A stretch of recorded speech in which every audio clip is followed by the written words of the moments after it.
achievements and measures which she said are a testimony that Kenya is on the right path to transformation.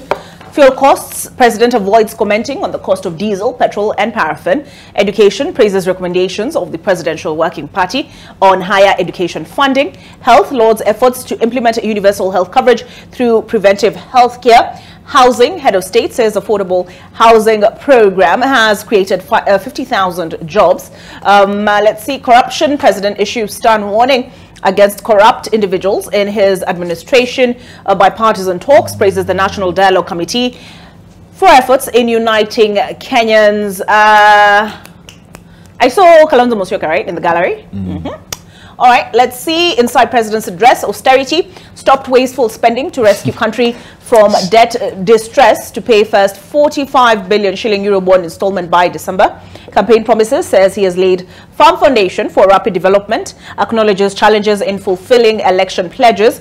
Subsidies, President says he has had to make hard decisions and painful choices on subsidizing consumption. Food prices, praises fertilizer subsidy for increasing maize production by 18 million bags, reducing cost of 2 kilogram bag of unga to a low of 145.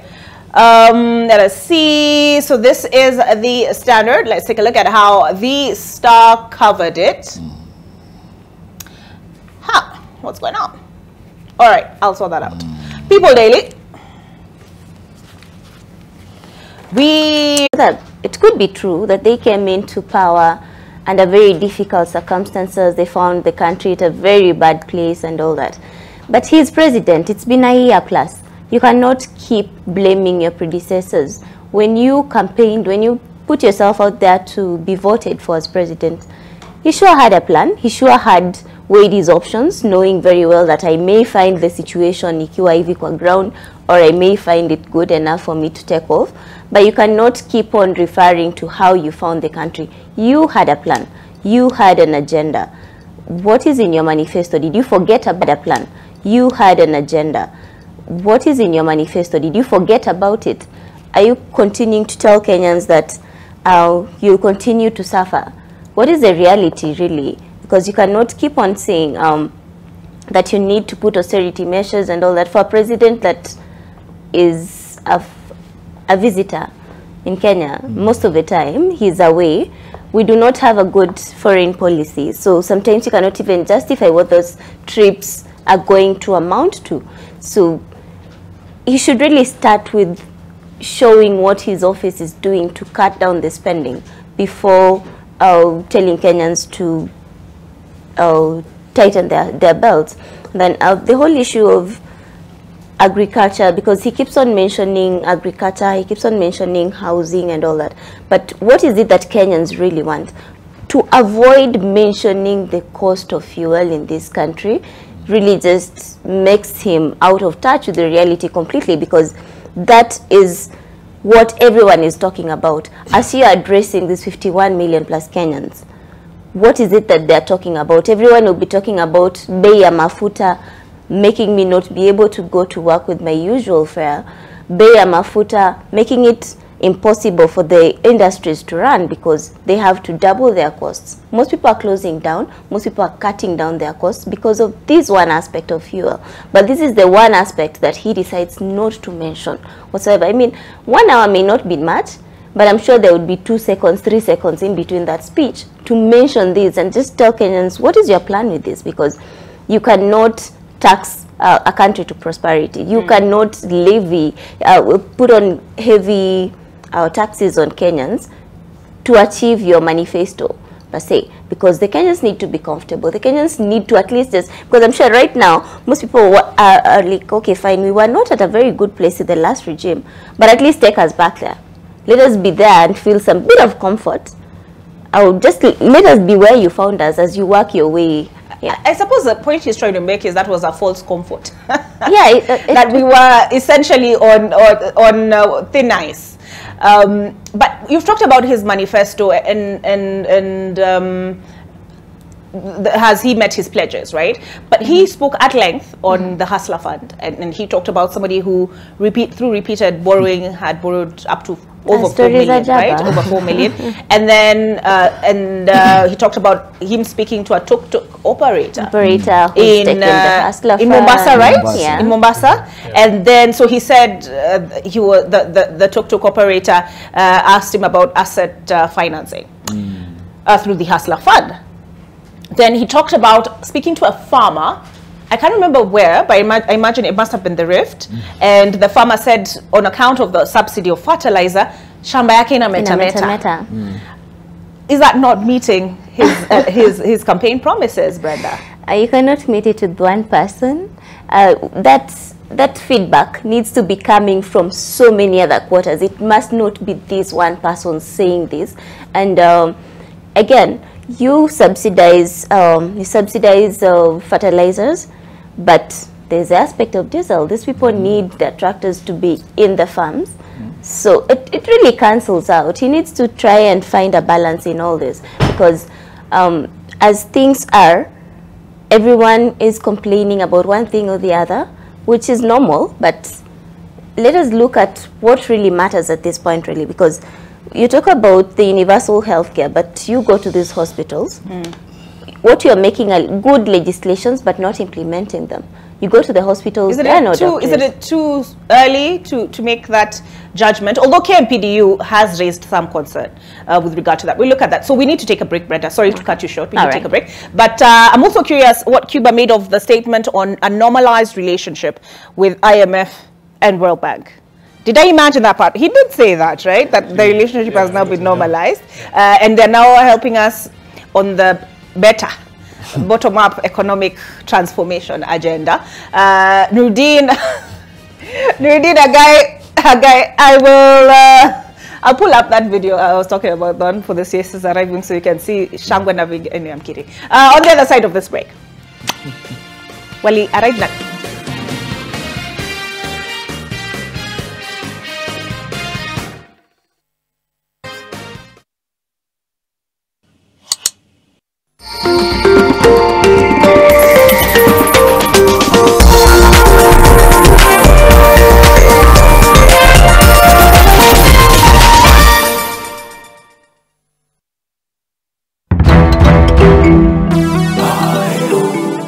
From New York,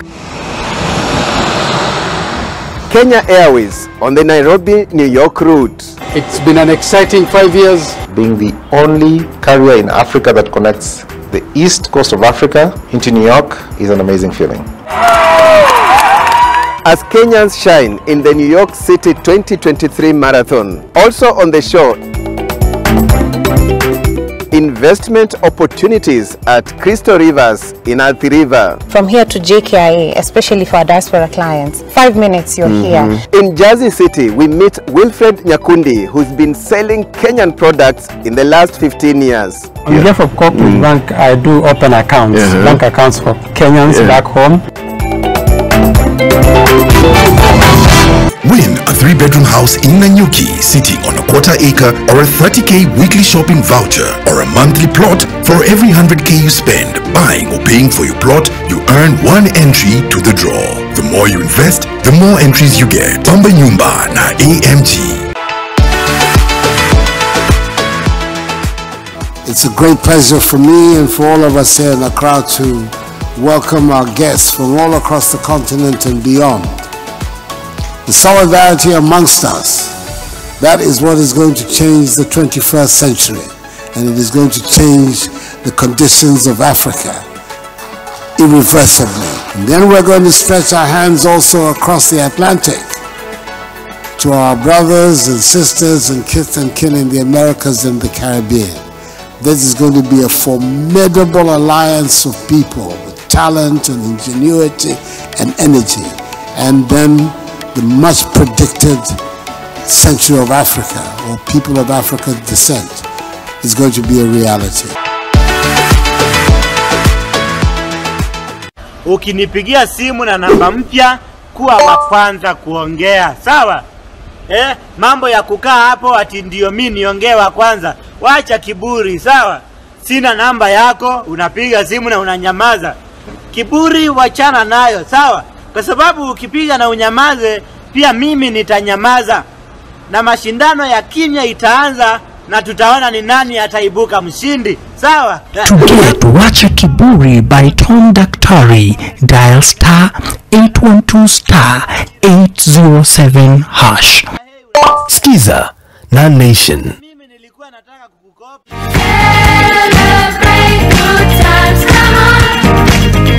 Red brick, blue brick. Sorry. Red brick, blue brick. Happy people. And now it was my time. Oh, baby Branch! I'm John Dory, Branch's brother. Former brother. Corn me, Dingle. It's hard to say I'm sorry. A brother is a friend who can never leave you. It's the strongest bond in the world. How do you keep your toilets clean? I use normal detergent and bleach for washing. The detergent and bleach cleanliness can leave behind yellowness, rust and germs. Harpic's 10 times better cleaning compared to regular detergents and bleach, and kills 99.9% illness-causing germs in your toilet, including the COVID-19 virus. 1, 2, 3, 4.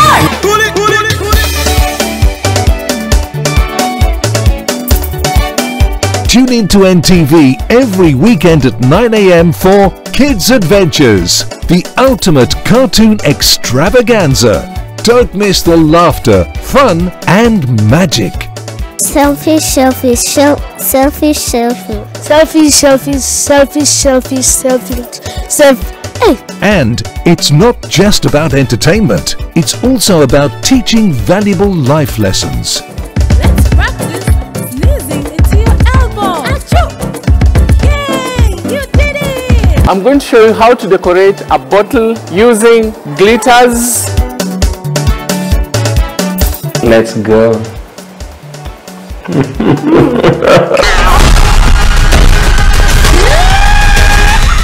NTV Kids in association with DSTV.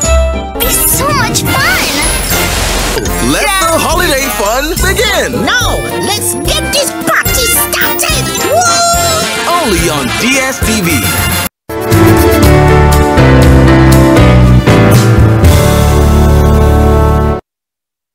Hodi. Habari yako mama. Wewe weka pesa zako wapi? Mimi huweka pesa zangu kwa hii mkebe. Mama, sidhani hiyo mkebe iko safe. Kenya Deposit Insurance Corporation lina jukumu la kulinda pesa zako kwenye benki.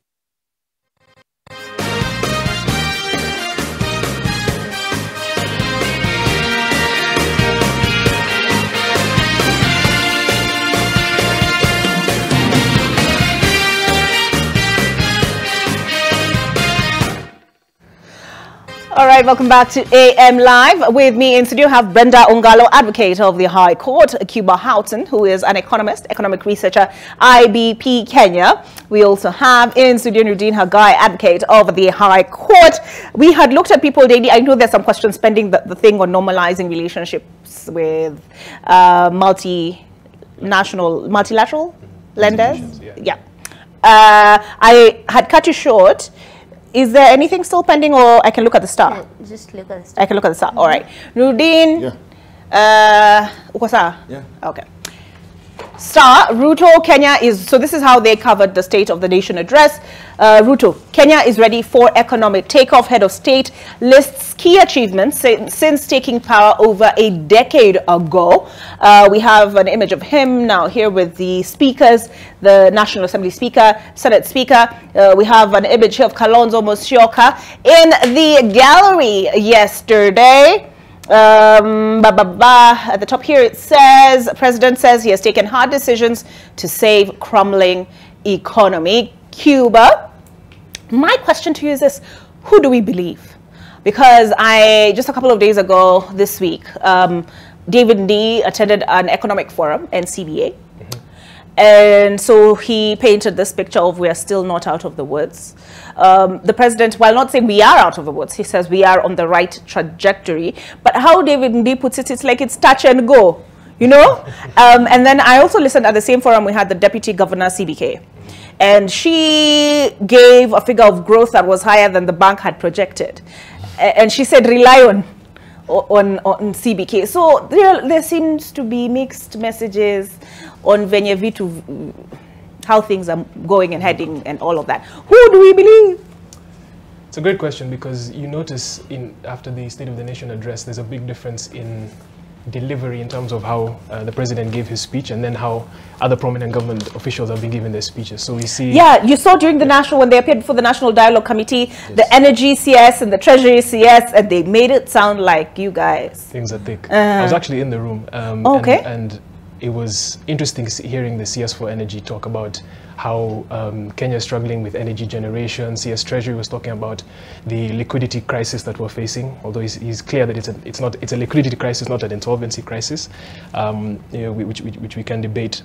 But again, it seemed like the president was not too head-on in terms of facing these issues. I think one of the things that stood out here from the cover of the Standard was this mention of wasteful expenditure. And it's interesting, in the speech he just says wasteful expenditure, and the sentence ends there. There's nothing about how we're going to cut it down. The only thing he mentioned, perhaps in relation to corruption, is the conflict of interest bill, among others. But it's important to understand that the reason why we are in this situation right now is the public debt crisis that Kenya is facing. Public debt is currently at 10.25 trillion, I think, was the latest estimation by the Controller of Budget. And the reason that that's a problem is because more and more, every year, more and more government revenue is going towards spending on public debt. In fact, in the supplementary budget, which basically is a budget that the National Treasury or the government releases in year to account for or to respond to certain things that are happening in the economy. So for example, during COVID-19, there was a supplementary budget. We see an increase in debt expenditure, or what you call debt servicing, of about 240 billion, right? So to put that into context, the amount that's going to go towards, the additional amount towards service delivery, which is towards ministries, departments, and agencies, is 41 billion. So we're talking about spending 5 more times on debt than service delivery in this supplementary budget. So with regards to the cutting down of wasteful expenditure, it's yet to be seen whether the actual proper, steps being put in place. We did see in the supplementary budget, which is, something we've been looking at quite rigorously over the last few days, that there is a cut in the specific budget line on foreign travel and expenses, like across many MDAs. I think the National Treasury, the National Assembly also had some significant cuts. So it's kind of this situation, and same situation, the Hustler Fund, where you're giving with one hand, but you seem to be taking with the other. And in regards to, kind of the normalized relations with IMF and World Bank, I think it also speaks to our growing dependency on multilateral institutions to facilitate our public finance management, right? So we see, recently there have been a lot of additional loans that have been announced between World Bank and IMF and Africa Development Bank, which are the ones that he mentioned. And so, it just speaks to the kind of, maybe influence is a strong word, but the presence of these multilateral institutions in our public finance management. Well, speaking of the debt, because even David D kept talking about, he has consistently, at least in his messaging, he has been consistent that reckless borrowing is at the heart of our troubles. Nudin Hagai, Brenda says, you cannot keep blaming the previous administration for where we are now. But isn't it just, it is what it is? We are where we are because of that, borrowing. You know what's interesting is that former administration, as it's called, he was a deputy president. Yeah. Now, a big chunk of the money that was borrowed was during the first term, where they would wear red ties and white shirts together, where there was not the boogeyman Raila Odinga, where Aden Duale was the leader of majority, pushing tyranny of numbers in our face. So he too has a share in that. So you cannot try and say, this is Uhuru, this is me. He has been in office for 1 year. Can you tell us what he has used 1 trillion for, that he has borrowed? That's a question we need to know. In 1 year, he's gotten 1 trillion for. Where is it going to? That's a question we need to understand. So he cannot exempt himself from the failures of Jubilee, because he was part and parcel of it. He was a high-ranking official. And the most interesting thing is that high-ranking officials in that government are still high-ranking officials in this Jubilee, because this is still Jubilee. This Jubilee B. So at the end of the day, he cannot exempt himself.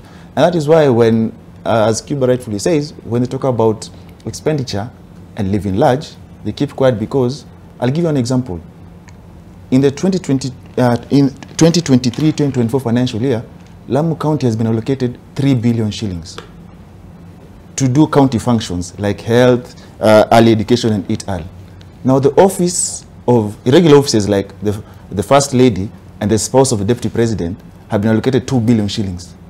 So you ask yourself, priorities, you get. So at the end of the day, in as much as they try to paint, you just showed us a video of vehicles. Labda walichimba kisima ya mafuta hao.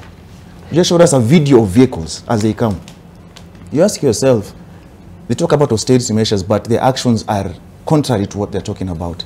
And the most interesting part is why I told you that yesterday was a gimmick. Because before he came there, we were told how he drove himself with one car to Ruiru. Now, if you can go to Ruiru with one car, why come from State House to Parliament with all that convoy? So it doesn't make sense. So at the end of the day, it's a priority. Their priorities are different. And Kenyans who had hopes in them, those who believed that they are at the bottom and they are going to go up, say wako basement 1. Maybe by the time we get to the 50th year, wako basement 3. Because people are suffering. And until they realize how dire things are, people will continue suffering. So at the end of the day, he talked about corruption. And it's very interesting he brought about corruption.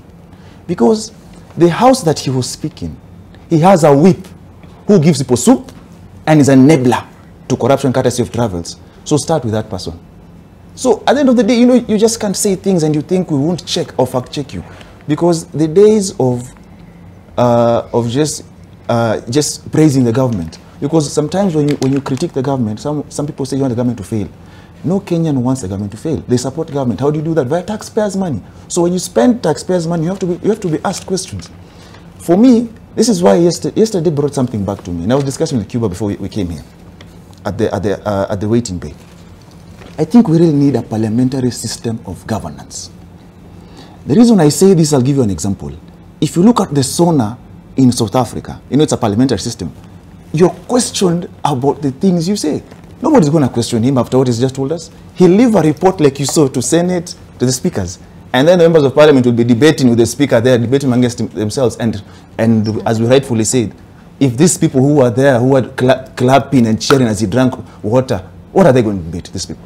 It's a clowns, these guys, most of them. So we need a situation where a president wants, he or she, let me be gender sensitive, I don't know about tomorrow, he or she, when you give your SONA, we have to question you. And that is how you see the parliament in South Africa is vibrant. So I am praying that we get to a day where that is possible. Yes, some will say we have a presidential system of governance. I don't have a parliamentary one. It is easier to take you home via parliamentary, by the way. So at the end of the day, when questions are asked, and you come up with like let me just take from top of the table, the Daily.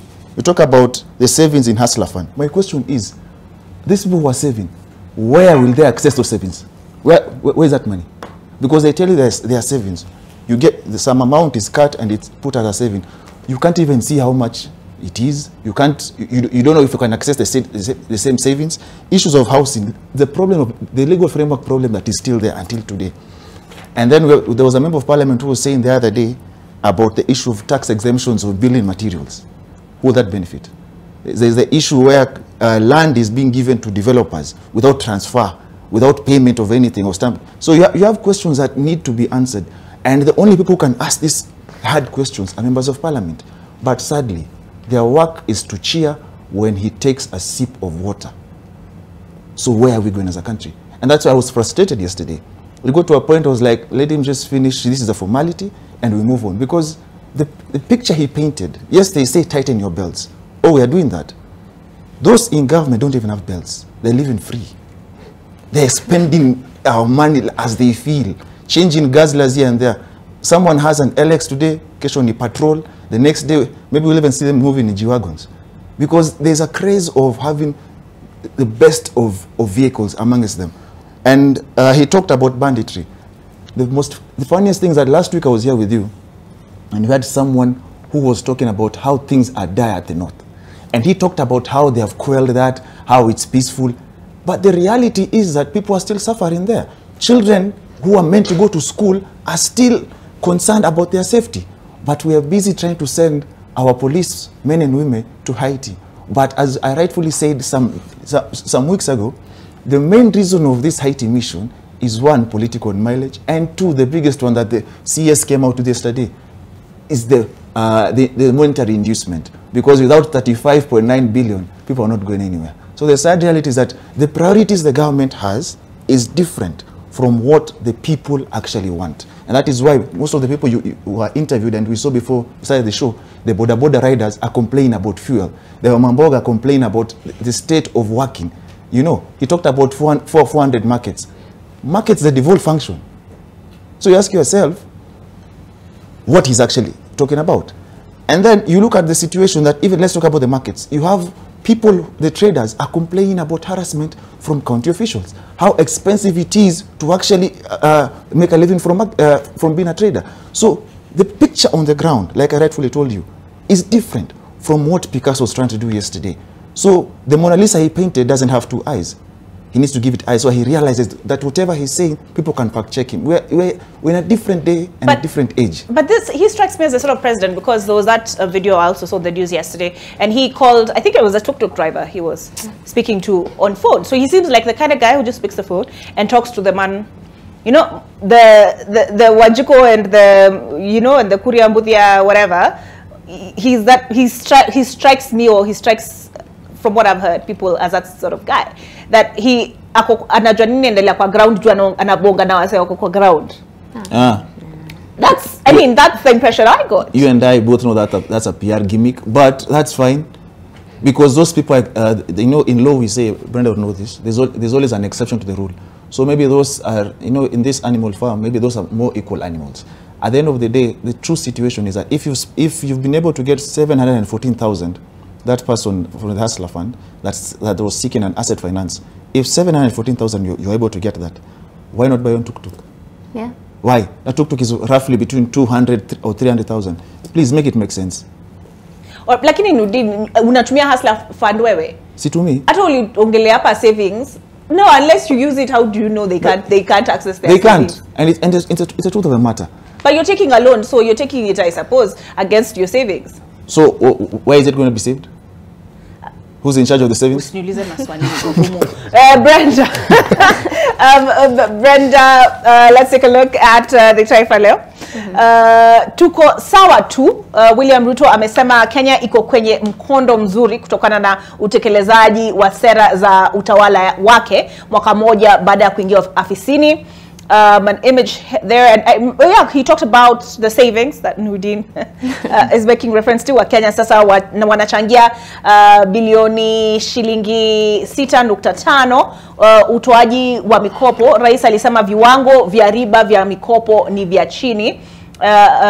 Makazi nafuu, serikali imejenga nyumba iko in the process of constructing 46,792 affordable houses. Sekta ya elimu, rais alitangaza serikali imeajiri walimu 56,796. Afya kwa wote, amezindua mageuzi ila kila Mkenya atibiwe hospitalini.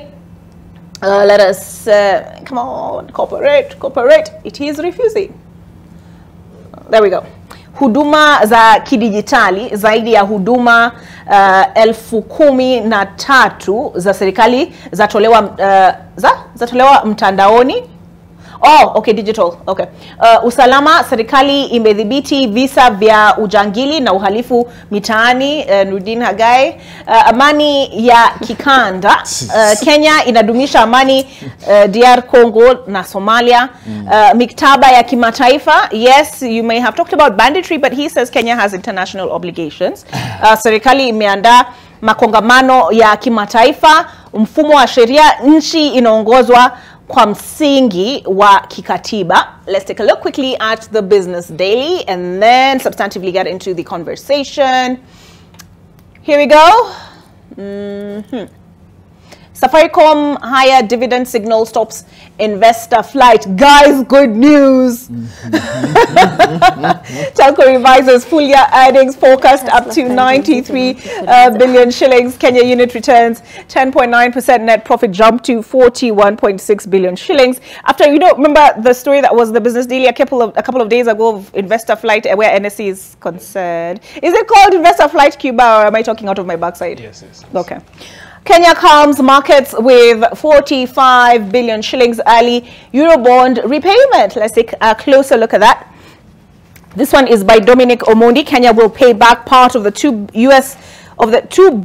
USD 2 billion, which is roughly 303 billion shillings Eurobond next month, as it moves to calm a global financial market that has been jittery over the country's ability to meet its obligations next June. In his State of the Nation address to the joint sitting of Parliament yesterday, President William Ruto revealed that the country will pay its first installment of the Eurobond amounting to 45.46 billion shillings by December, 6 months ahead of the due date. Let's see, a quote here: I can now state with confidence that we will and shall pay the debt that has become a source of much concern to citizens, markets and partners, added the president in his second State of the Nation address. Churchill Ogutu, an economist, described the payment the president was talking about as a, quote, buyback. Company or country bond buybacks can repurchase debt through tender offers to bondholders, enabling them to retire some or all of the securities ahead of due dates. So that's it. Have I missed any, or I've gotten all of it? Yeah. Chika, Kenya Power bans multiple meters for single connection. Kenya Power has halted the provision of multiple meters for housing unit blocks owned by a single customer in a strategy aimed at sealing revenue leaks due to illegal connections. Higher tax for traders without digital ETRs. Traders have less than 2 months to sign up for the electronic tax invoice management system or risk higher taxes and stiffer penalties in a fresh bid by the taxman to enhance value-added tax compliance. Kwale titanium exports fall 63% in September quarter. Who talked about? You talked about, yeah. Okay, exports of titanium minerals fell 62.9% in the 3 months to September amid reduced production and shipment from the Kwale-based operation owned by Base Titanium. All right, that should be pretty much it. Let me see. Oh, Safaricom posts. So this is the standard. Just looking at what else is in the dailies. The profit. Safaricom posts 34 billion shilling profit. The profit jump for the first half of the year, driven by strong growth in its lending and mobile data divisions. TSC lines up promotions for 36,500 teachers. That is good. Safaricom Kenya registers 10% growth in net income. Good. We'll come back. We can do the ID thing, right? We can come back to that. Court slams brakes on new higher fees for IDs, passports. Criticism, this is something else I suppose you might want to comment on. Ruto has changed after winning poll, claims Malema. Let me just pull that one up. Because a lot of actually what we're looking at is just down here. Daily Nation. And how Mwangaza was saved from impeachment, a last-minute phone call from a top-party leader, intense horse trading and infighting within Kenya Kwanza saved Meru governor from imminent removal from office. So we'll come back to the cost of living, but I just thought it would be good to get your thoughts on these three stories here. First of all, the increase in what it will cost you. A non-previously registered person will pay 1,000 shillings for an ID, right? From zero. So I was like, not previously registered. I'm like, is that somebody who doesn't even have a birth certificate or just anybody who's applying for an ID? There was lack of clarity on that for me. There was a tweet that was posted by the Diaspora PS, Rosaline Jogu. Let me find it. And then, guys, I was wondering the bit about marriage. Where was it coming in? As if you kitaka kuoa sasa unalipa. Where was that coming from? From the Gazette notice. It was. I have it here. But I was looking for that part and I'm like, okay, you happy. There's a fee that you're supposed to pay at the register of marriages to secure your date and for the certificate. So is that under the... Okay, so I have the ID thing there. This looks to be different. So I have the one for IDs. I have here, I see work permit. I see passport. I see visa, registration of births, okay, deaths. It would be here, I'm guessing, somewhere here. I think it's on the first page. First page? Yeah. Okay, let's see. Citizenship by marriage. Ah? The column on the right. Column on the right? Yeah, if you scroll up a bit, you'll see the citizen by marriage. Okay, where is that? Descendants. It's under citizenship fees. Citizenship fee. Oh, by marriage. Yeah, so it's doubled. Oh yeah, from 30,000. Actually, more than double. 30,000 to 100,000. Yeah. 1,000. I was like, what are guys talking about? Triple. Anyway, oh, I was pulling up the tweet, right? By Rosaline Njogu, and what she had to say, because she said there were some errors. Let's take a look. Let's take a look. Let's see. Coming up.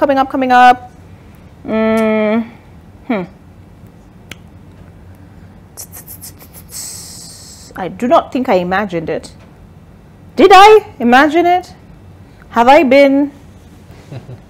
Daydream it, found it. Further to my last tweet. Wait. Let's see last tweet, right? I have received reports and questions surrounding the status of children of Kenyan parents born abroad. As per the Constitution, a child whose mother or father is a Kenyan citizen is a citizen by birth. They do not need to apply for permanent residency. They can acquire the usual citizenship documents by applying through the nearest Kenya embassy or via e-citizen. Alternatively, take advantage of our ongoing mobile consular services. And then 1 second. So she was asked then, what is this then? So this is Mwango Capital. So they highlighted this portion of things, which is children of Kenyan. Guys, why can I not see this? Children. Do you guys see it or found it? Children of Kenyan citizen born outside Kenya. So processing has gone up from 100,000 to 200,000 shillings. This is for processing permanent residents.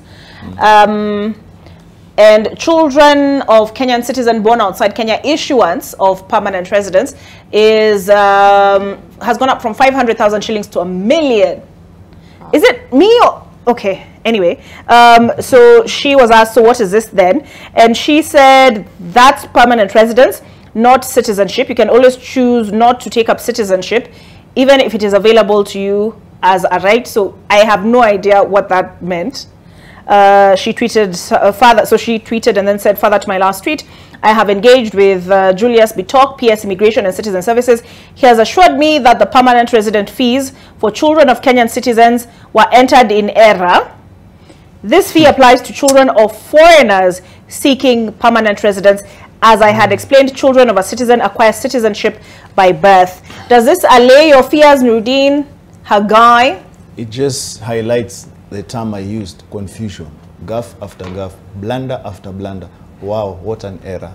As in, didn't they cross-check that thing before it was gazetted? To be honest, somebody shared, my boss shared it with me and told me to do anchor graphics, right? Because I was doing the news that night. And then there was a whole back and forth. Is it a legitimate document or not? So there also seems to be a bit of uncertainty where it was concerned. But her tweet verified it, it's the essentially. It's the APRO that made them say, oh, it's an error.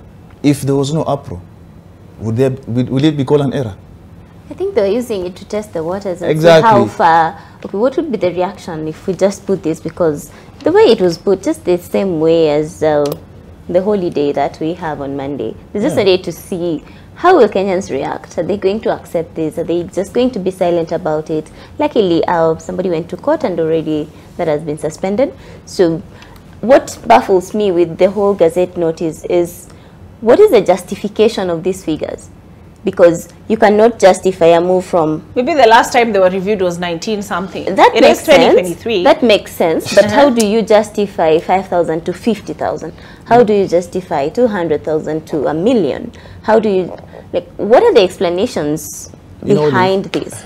You know, the we are facing, we have been told by Cuba, a liquidity crisis. But our president... You are careful to say... Jubuna Ndugwa was careful to say liquidity, not insolvency. Let me just say this, Olive. You know, they are quickly forgetting something. We do have a crisis where there are people who are Kenyans who live there for decades and have identity crisis. They can't access identity cards. And now you're taking that thing further and put in these fees. It doesn't make sense. You know what's going to happen? Because, I already see what's going to happen. If this thing was to pass, so to replace a lost ID is 2,000 shillings, all right? It's going to open an avenue for police officers to be asking, where's your ID? And that is corruption that is going to come. I actually thought we were going to get digital IDs. And then, I'm coming to that. And then the other thing is their Maisha number. Because we are being told it's going to be free. So they're trying to move us there, But that as well has some issues, because there are those who still feel the Maisha number sort of thing. They even don't, let me give an example. Like, for example, the Nubian community. Most of them don't even have, let's say, birth certificates. Getting them is an entire process. The vetting to them, getting an ID. Someone is 35 years old, has lived there for 35 years, doesn't have an ID. Without an ID, you can't have a bank account, you can't work, you can't do anything. And so you haven't solved that issue yet. And that is why the Huduma number thing failed in court. You haven't solved that thing yet, and then you're bringing this thing now. So at the end of the day, their priorities are skewed. And that is why someone went to court. We hope they get whatever they are looking for in court, because otherwise you can't justify, like she rightfully said. We're paying taxes, and getting my ID is a service. I'm paying taxes. So why am I being charged twice? I pay a tax and still pay to get an ID. But you're the one who lost your ID. Those things are meant to be lost either way. It costs money. It costs money. No, it costs money to print. Anyway, Cuba, your thoughts on this? I think it's important to understand that we're in the midst of fiscal consolidation program is the word that's normally used, but I'd say we're in the midst of a revenue mobilization program, because we're not seeing fiscal consolidation in expenditure. That's just what the numbers show. And so if you look at the recent results on tax revenue collections from KRA that was announced, I think 1 or 2 weeks ago, we missed our target for Q1. But the one revenue source that is performing well is non-tax revenue, which is where these levies and fees fall. So one way to interpret it is that KRA is trying to push what works well, or what has been working well, because perhaps the other tax measures introduced in the Finance Act aren't producing as much tax revenue as has been expected. But again, there still needs to be justifications for the amounts that we're seeing, especially at this time. Okay. All right. What else I wanted us? What else? Malema, right? Yeah. Yes. Malema. Brenda, you weighed in. I didn't. Yeah, I did. Okay. I didn't leave you out. I was worried about that. Okay, Ruto has changed after winning poll, claims Malema. South African opposition leader Julius Malema says President William Ruto has abandoned his initial quest for African countries to dump the US dollar and build their own single currency. More on page 12. Let me flip over. Where is it? Where is it? Where is it? Yep, found it. It has been penned by one Pius Maundu and Kevin Chariot. Let me flip over here so we turn together. Have I gone too far? 12. Let's see. Zoom out slightly. 7. Okay. What was it? Page 12. Ha! Here. Oh, I've seen a job vacancy. Give me a second. Okay. Where did I go? Oh, here we go. So South African, and that is Malema, cites a failure to act on cutting US dollar role in intra-African trade. I'm trying to find a quote. Okay, here we go. I don't know if President William Ruto means it, because so at Lukenya University, Mr. Malema said Kenya's president is not the same person who was campaigning and asking Kenyans to entrust him with their votes. And the quote is, I do not know if... he means it. Okay, let me just start from the beginning. The firebrand politician accused the United Kingdom of papering over historical injustices on Africans in Kenya just after King Charles III toured the country. And then at Lukenya University, Mr. Malema said Kenya's president is not the same person who was campaigning and asking Kenyans to entrust him with their votes. Then the quote, I don't know if President William Ruto means it, because he said so many things and I cannot locate him these days because the things he said during elections and the things he is doing now are two different things. Malema castigated President Ruto for failing to act on his words, such as ditching the US dollar as a trade medium in Africa. I do not know, because I heard him saying we need to do away with the dollar and build our own, but his actions are not speaking to anything about doing away with the dollar.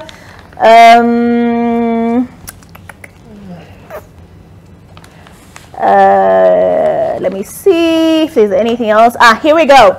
They, British, had no business putting their feet here, except that they should pay reparations to the Kenyans, because that is the only way and genuine apology. We are here to correct that mess caused by the visiting monarchs. If he left a message of colonialism and imperialism, we are here to undo the work he did during the visit.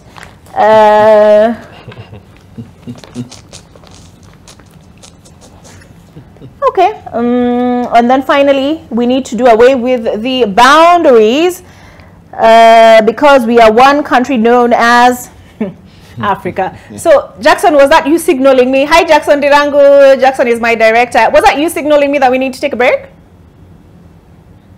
Okay, so we take a break. We come back with your thoughts and circle back to the cost of living issue, because even with the ID thing, the cost of living still somewhat was relevant, because the liquidity is obviously a bit of things. All right, on the other side of this break.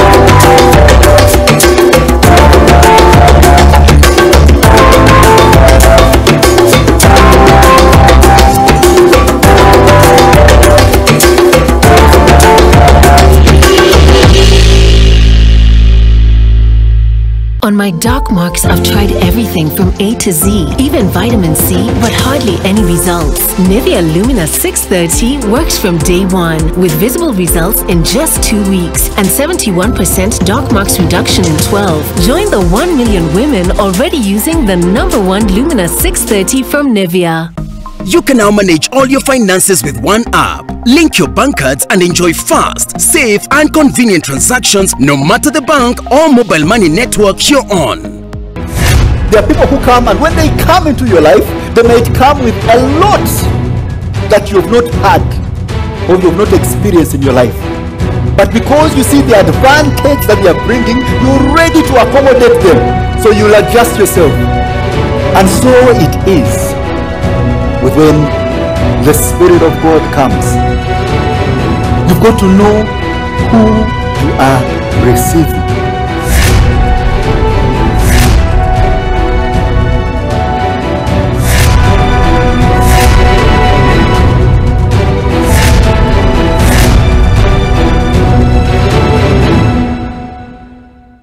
Win a 3-bedroom house in Nanyuki sitting on a 1/4 acre or a 30K weekly shopping voucher, or a monthly plot. For every 100K you spend buying or paying for your plot, you earn 1 entry to the draw. The more you invest, the more entries you get. Pamba Nyumba na AMG. Ulichokosa kwenye gumzo la Sato. My all-time crush kwa calligraph. So kimbi vile aliona calligraph washughulike na mimi, akasema je, kama unataka mjalio acha mimi nijitume. Mimi niambie kimbi wewe una kifua, wewe you are still young. Body yako ni ndogo. Chuki ilianzia hapo. Mitandao ya kijamii inalipa, mitandao ya kijamii inafanya watu waende mbali, lakini pia inategemea mitandao inaitumia vipi. Unajua kama kina Kasipul wanasema wao ni chawa wa rais. Wanajitahidi vipi angalau pia wasikike katika ngazi za kimataifa. Nina jina kubwa sana. Sio jina Kenya peke yake. Tanzania wananifahamu. Penye sijulikani ni Sri Lanka tu. Na wahamasisha vipi wale wanaonitazama? Je, nina uhuru pia mimi wa kufiolea mtu? Nimwambie kuwa ako flat mbele na nyuma, ni mfupi kama pikipiki. Mimi nikishika hii glasi nauza. Inaenda kaa kitako.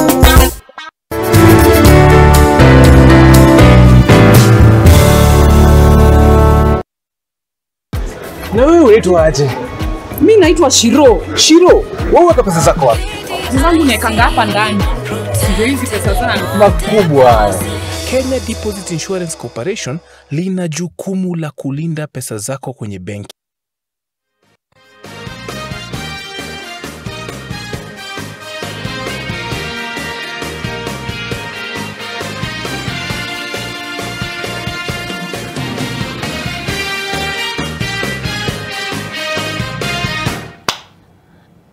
All right, welcome back to AM Live. During the break, just do yourself a favor. It is Friday.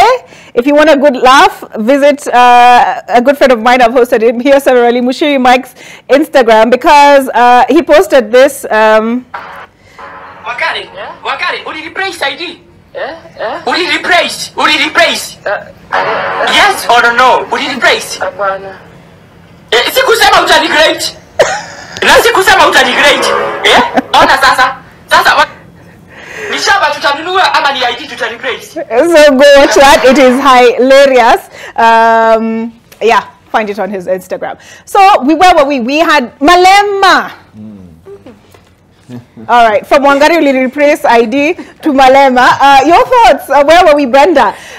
Your thoughts on his statements that President William Ruto has changed. He no longer takes Malema's calls. I think I find Malema on the extreme end of things. But then again, who campaigns after being elected? There's a point where you stop campaigning. You've already gotten what you wanted. So the best you could do is do that which you promised. Yes, he has his concerns, but okay, when he talks about reparations and all, and that he's here to undo what was done by the previous visit of the king just last week, or was it early this week? Yeah. So I find him a bit on the extreme end. We have issues to deal with. Maybe the concern would be if President Ruto did promise that we would stop using the dollar as a normal currency, like Africa would stop using that as the normal currency. I think the president in his speech also avoided to talk about the value of the shilling, because if we have normalized the dollar being 157 versus the Kenyan shilling, I mean, it's the weakest it has ever been. So he does have his concerns, but his concerns are not tied with what the reality of Kenyans. So for him, it's basically a Pan-African movement, because our president holds himself out there as trying to make Africa work, trying to be seen as pro-Africa and all that. So these are part of the things that we are supposed to be talking about. We have seen his push to get Kenyans be able to move to different countries within Africa without the need for visas and all that, which is a welcome. But then again, how are we moving if we don't have passports? If you raise the cost of passports again, cost of visas and all that. So there really needs to be a balance in everything that you, like, if we decide that we're doing away with the requirement for visas for these countries, then make passports available. If we're doing away with if we're saying that we're making digital services, government services available online, then don't make that cost of acquiring the same services, or acquiring the same documents that we can apply for now on phone by eCitizen and all that. Don't make it prohibitive, because that person who really wants that ID from the border county, some of them are that old. Nurdin mentioned that you have somebody living for 35 years, they do not have an ID. But by virtue of them, locks them out from financial services. Yes. Because how am I applying? How am I getting to eCitizen without my ID? That is what they use to verify. How am I accessing these services? If again you put another cost, already there is a cost just by virtue of me being from a border county. There should be there should be a way of verifying that these people are actually citizens, or they are born within Kenya and all that. There should be ways that are working, as opposed to just imposing levies on everything else. Yeah. All right, Cuba, your thoughts on Malema's speech? Malema, you know, I studied in South Africa for university, and his speeches were always a spectacle, something to watch, right? Especially at the funeral of Winnie Mandela. It was a really great speech. And I think, you know, he's lived up to this, to those expectations in this one. But I think the statement that, you know, Kenya has not really done anything to get rid of or to reduce dependence on the dollar is not entirely true. Just last week, I think we saw that Kenya won the bid to host what they call the Pan-African Payment Settlement System. And the idea behind the system is that it's meant to reduce the dependency on foreign financial institutions, particularly in the Western countries, so that African countries, African traders can trade on their own currencies, right? And of course, the exchange loss that, you know, when you let's say I send you a good, I have to, like when you're buying it, you have to change it from your local currency into dollars and then dollars back into the shilling. That hinders trade quite significantly because that cuts into the trader's margin. So, I mean, I don't think it's completely fair to say that he's not been doing things. But of course, as Brenda has mentioned, you know, the shilling is at, I think the CBK rate is 150 and above, up from 120 in January. So, yeah, it's a difficult situation, and also we're yet to see whether the Pan-African payment system will actually realize trade gains. But theoretically, it seems like it should work. Okay. Yeah. Nudeen Hagar. You know, Selo or as Juju, as they fondly call him in South Africa, let me play the devil's advocate in this. You see, I do understand from where he's coming from with the remarks he made, because we don't have a clear foreign policy. We are all over the place, and that is a problem.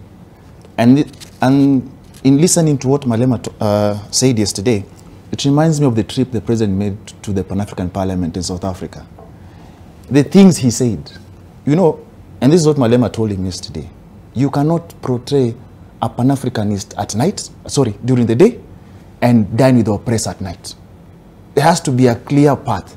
You are either a Pan-Africanist or not. And, but is it black or white? Let me say something. And you see, Pan-Africanism isn't a dress code. And that's why he gets it wrong. Because at the end of the day, you look at what the president is promising to do. For example, you know, in Africa, we keep talking about having one language, one bank, one army, one people, one country. It is hard to do with the presidents that we have in this continent. Because who will be the president? That will be question number one. Before we even go to one currency, forget even the one language, the first thing is who will be president. So, Malema, you can always see he himself, he angles or he tries to portray an image where he can lead the continent. You can see it. And then we have a president as well who is trying to show the same thing. But where the clash is, Malema is saying, the Pan-Africanism spirit that you portrayed in the Pan-Africanist Parliament in South Africa is not what you are doing. So is that true? It is true. Because at the end of the day, he said certain things that are different. For example, we'll talk about the dollar, how we should have one currency, and the dealings we have. But you see, at the end of the day, also as a country, we do have friends or allies. And I heard the king when he was here, he said, we are now equal partners. While the term equal is relative. Did he use equal or more than no, he said partnership? Equal. He said equal? He said equal. And the term equal is relative. And I say that very well. Because what is equal to you isn't equal to me at the end of the day. So I believe as a country, we need to get our foreign policy right.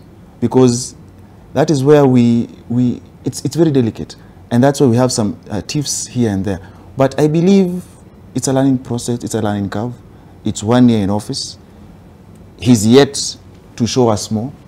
But I just hope and believe that the promises he made will be achieved. Because any sane citizen will want his or her government to work. Because if your government works, your life will improve. It doesn't, you suffer. But in Malema saying that he cannot locate William Ruto from the promises he made and what he's doing right now. He's in South Africa saying that. So imagine the voter, the hustler that voted under certain hope and prayers, courtesy of the plan, what they think.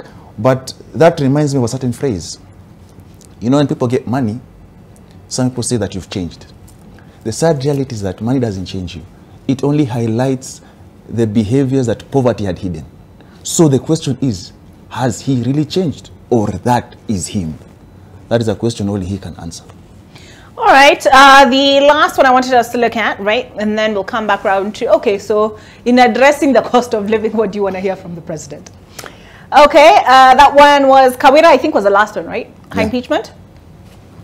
Front page. At the bottom there, it was the 3 stories. Yep, Kawira Mwangaza. Did you guys watch the videos? Yes. Her defense played when she was testifying? Brenda, did you see those? Yes, I did. Your thoughts? I'd want to depart from the videos because from what the videos portrayed, it's where the whole thing of chauvinism came in and the gender card was not played and all that. But I still believe that Kawira Mwangaza was served by Senate just because the accusations leveled against her were not proven in Senate. It is nothing to do with the gender card. It's because it has been reduced to that.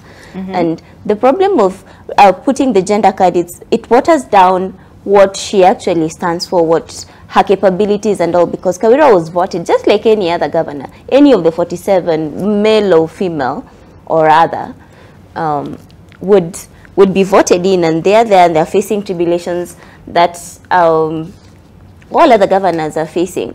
It's only that it's sad that within the first year of her administration, she has been impeached by the county assembly twice and been saved by Senate twice. I would not be surprised if before April next year we see another impeachment motion against her again. But you look at those videos and you see the kind of leadership that we have.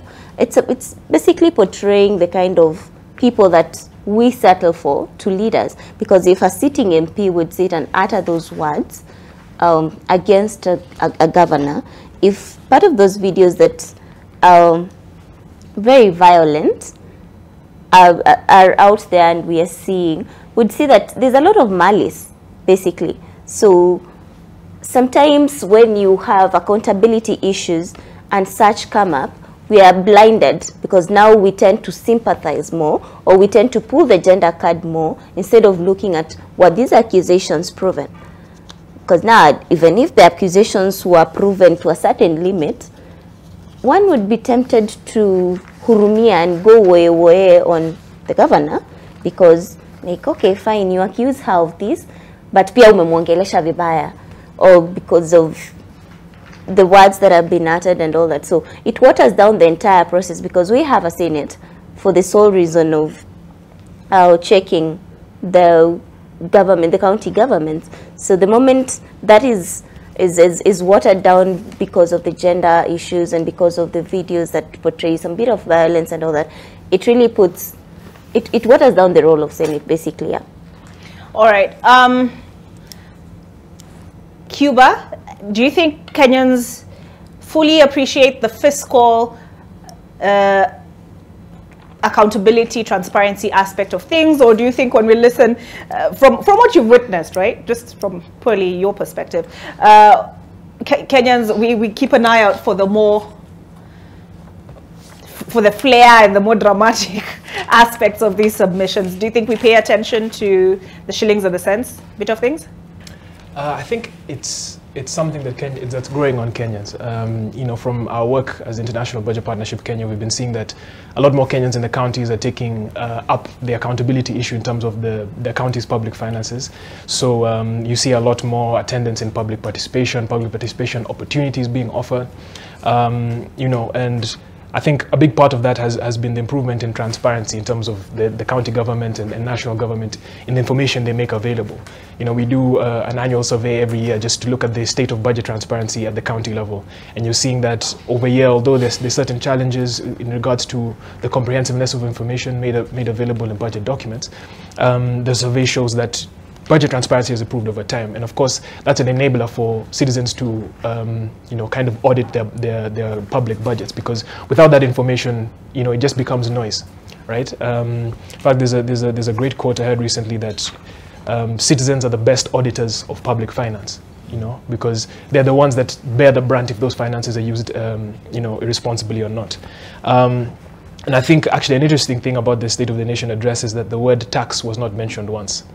Not a single time, all right? And if you were to ask anyone in this room, I know there's crew and TV here, one of the words that would define the past year is tax. And I think one of the great outcomes of, for example, of the period that was surrounding the Finance Act and approval of the Finance Act is that Kenyans are becoming more and more engaged in matters public finance, because of course those taxes affect everyone. You know, there's a famous housing levy, the VAT on fuel, beauty products, among other things, excise on beauty products.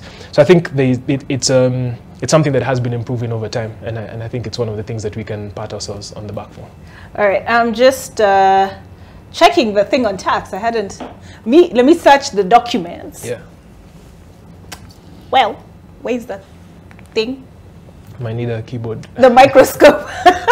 Okay, I will figure this out. Yeah. But Noordine Hagai, as an advocate, what did you make of those proceedings? Did she play her cards right, pulling on the emotion, you know? Oh, she did. You see, he who alleges must prove. And that is what the county assembly was meant to do. So she had a tactic which worked to her favor. And that is, courtesy, first and foremost, those videos were atrocious, man. First, and I believe someone being called an honorable member and to utter the things he was uttering, that was wrong. And action should be taken. That's a different kind of story now, away from impeachment, so that we don't have a scenario where people talk down about people like that. So I believe, courtesy of the edit I've read from the Daily today, I have concerns about this matter of impeachment. Because you're being told a call was made from a senior party official. Her fate was sealed by Wednesday before the video started playing. So calls were made. We are told there was infighting between two cabinet secretaries who were trying to either save or impeach her. We are told there was infighting so much that governors lobbied. So my question is, what is lobbying? So the soup has moved from National Assembly to the Senate. People are now taking soup up there. Those are the questions we need to understand. Because if there is lobbying, it negates the entire impeachment process. If it's being sponsored by two cabinet secretaries, it further negates that entire process. And then this brings us to the senators. So, your voting, is it based on evidence adduced? Is it based on facts? Or is it based on where you're going to sleep during this long holiday? We have a holiday. Is it based on whatever you're going to have that will give you a good holiday? So, the entire impeachment process is now very skewed, if you ask me, because it clearly shows the fact that we've been saying some of them are highly political. So that a political matter is brought about and a party line is there. So you just follow the party line like donkeys marching to a river. And the sad reality is that we don't end up adducing or looking at the concerns raised. Now, if at all there is misappropriation of funds, that has gone with the gender card, it has gone away with the lobbying, it has gone away with the cards that are being played. Because at the end of the day, if money has been lost, those who will suffer or those who will be at a loss are the people of Meru. You get? So at the end of the day, I believe it brought about a broader aspect beyond just impeachment. Yes, she's saved. But what happens to Mpuru Mtu Aburi? What happens to our senators now that we know you can be lobbied? You can be panel beaten to a certain party line courtesy of a phone call from somewhere. That brings the entire impeachment process into question. And that is why I think Okiya Mtata is in court. So I wait to see what will happen with this court case. But at the end of the day, I just believe that any further impeachment process that comes before there, and there is more lobbying again and what have you, the people of that county will never get what they really deserve. Because it will be a circus, it will be a formality. Because if you can tell me by Wednesday as a senator, your mind was made up. So what were you doing busy, the next day what were you busy doing there? Allowances? Allowances, I'm sorry. Yeah, they have to key in. But at the end of the day, it's because there was a fight to have it. Do they still get sitting allowances? Yeah, they do. They can't live without that. SRC arrangement was reached. They still do. Because the sad reality is that they were fighting to have this thing under a committee. Yes, I remember members. The 11... until the rest said, if it's a committee, and Olekina was, ordinarily, the proposal he made was meant to come from leader of majority. So you ask yourself... But the leader of majority was like, let's do this in plenary. Exactly. So you ask yourself, because the soup is thicker when you guys are in a committee, as opposed to plenary. Actually, on that note, before I forget... Because when you're in a plenary, the soup has to be diluted. Because you spoken of the Senate Majority Leader, I'm curious. Cuba, you can decide whether or not to respond to this one. Cuba is here as an economist. Brenda, the statements made at the Senate over Moses Kuria's unbecoming conduct. Now that this mentioned that there were directions from senior Mount Kenya CSAs and all that, and then we see the hula baloo between Aaron Cheriot, Senator Aaron Cheriot and Moses Kuria, and there's this whole issue of, I don't think Moses Kuria's behavior is new per se. That is what he's always been. So whatever his utterances were, they are one and the same thing. When he was made CS, when he was campaigning, he's always just been like that. I think we already excused his behavior, and there's no way he's going to change because he speaks very recklessly most of the time. I haven't had an opportunity to listen to a Moses Kuria that is just calm and sensible. Most of the time, the things that he says are completely out of reason, maybe. Yeah. Well, I don't. I'm sure there is about me. We promoted his bad behavior. So, rather, okay, to put it in a better way, how Moses Kuria speaks and the things that he says, that is his brand. Yeah, and so maybe he's made that.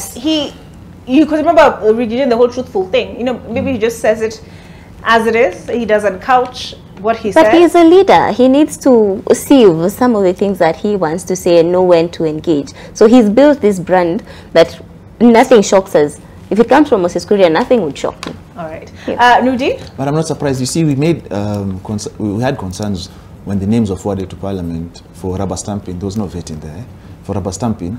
And the concerns were clear. During Maandamano, how do you see, if you are a CS, you see your Twitter handle is public. It might look like government policy. Now imagine tweeting sniper. You see, such things, you know, and we beg the questions. For how long does the president want to be embarrassed? You know, as in the things he says, and Kuria will never change. I don't know why people are concerned. That's Kuria for you. He'll never change. He says he's truthful. Now I don't know what. Who's more truthful? Who's more truthful? You know, between him and. But perhaps the president is less embarrassed, more amused. I wanted to just make reference to something in the Standard. Africans may be free, but they are still at risk of domination. I just wanted to make reference to it because we're discussing the whole Pan-Africanism Malema thing and the King's visit. So this is by Dr. Michael Ndonye, who is a senior lecturer at Department of Masscom, Kabarak University. Should be interesting to read, and that is in the Standard. I also wanted to quickly take a look at the editorial cartoons, State of the Nation, Kunanyesha, and the president using his speech. Can we take that full screen? Yeah. To cover himself. And then I think it was the Star that I was, yes, here we go. The president, Kithure Kindiki, holding down the taxpayer, and taxes higher. Go higher. Where's the tax? Yep, there we go. So there's also something else, Arnold Maliba. So on Monday we had a conversation about the accessibility of the Business Daily. So let me just tell him that he's made it he's made it into the public editor has weighed in on his remarks. Let me just tell you to read that.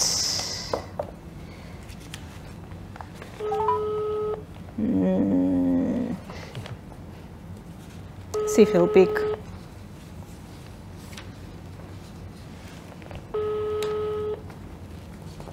Amako kwenye mkutano.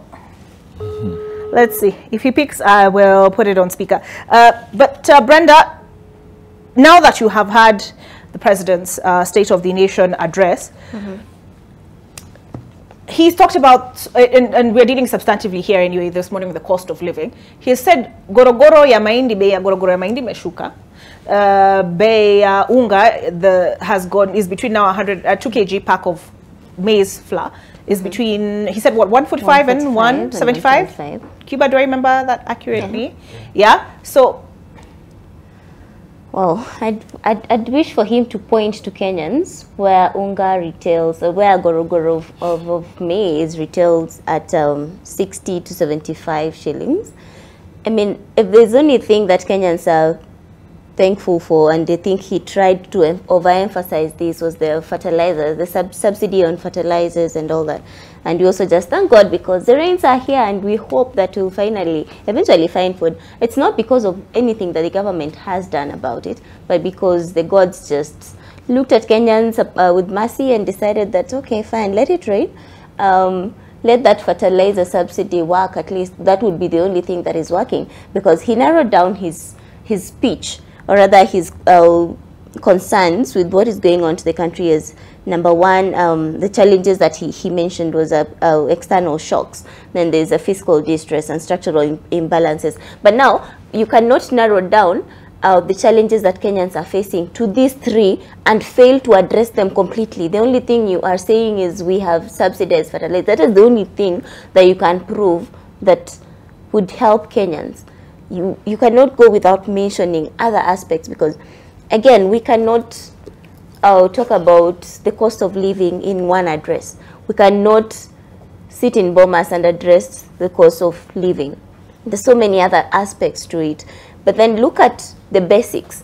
If Kenyans cannot access food, if Kenyans cannot move, if there's no employment, because again, most employers are now cutting down on their staff, because whatever taxes you're levying on them, the cost of operation, the cost of doing business in this country is extremely high at this point. Everyone would rather cut down on everything, every extra spending that they would have, just so that they're able to afford or able to sustain their lives as it is.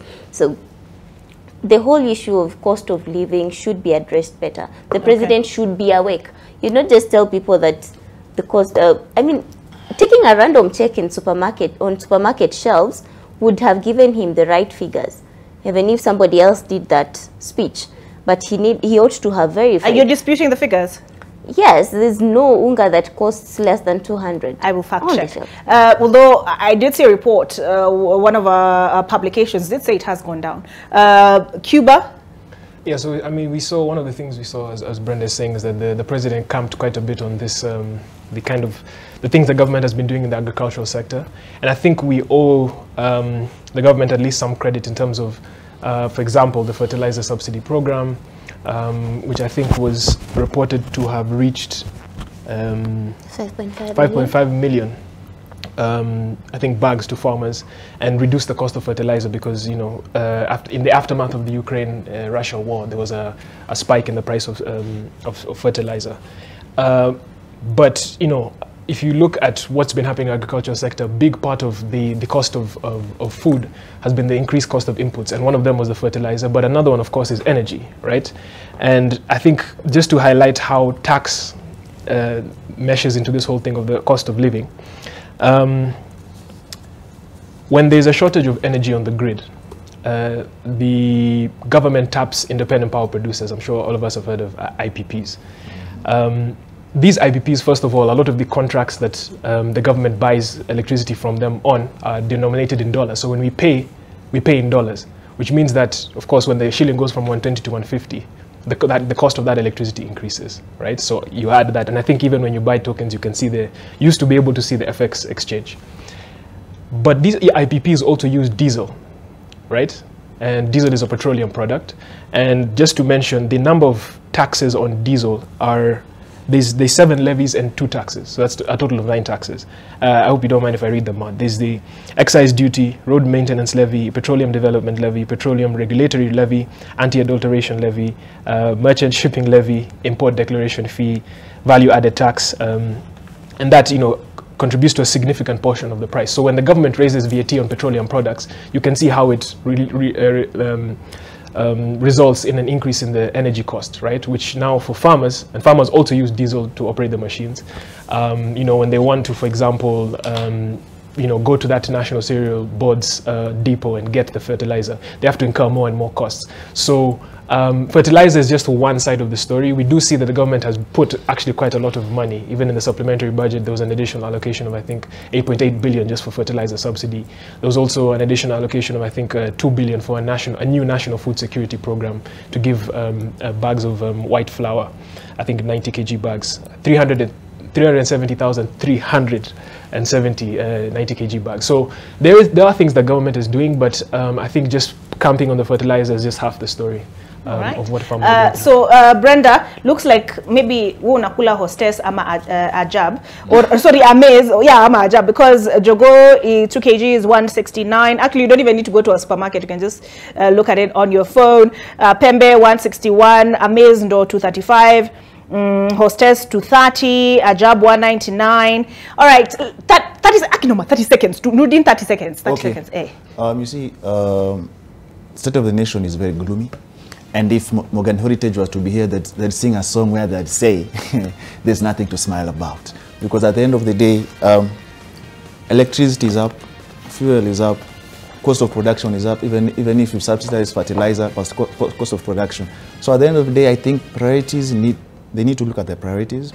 I rightfully say, I hope he listened to the mood of the ground and how things are, and let him work towards that. Because another thing that is dire is health.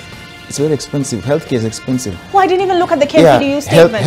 Okay, I'll have to do that another day. Healthcare in the country is very expensive, so that a family is a sickness away from poverty. Okay. Because they have to sell everything. But that is what we're told the bills are meant to address. All right, so Brenda Ongalo, advocate of the High Court. Nudina Hagai, advocate of the High Court, certified. Are you also a certified professional mediator? Yes, I am. All right, both of them. We have Cuba Horton, who is an economic researcher, IBP, International Budget Partnership, Kenya.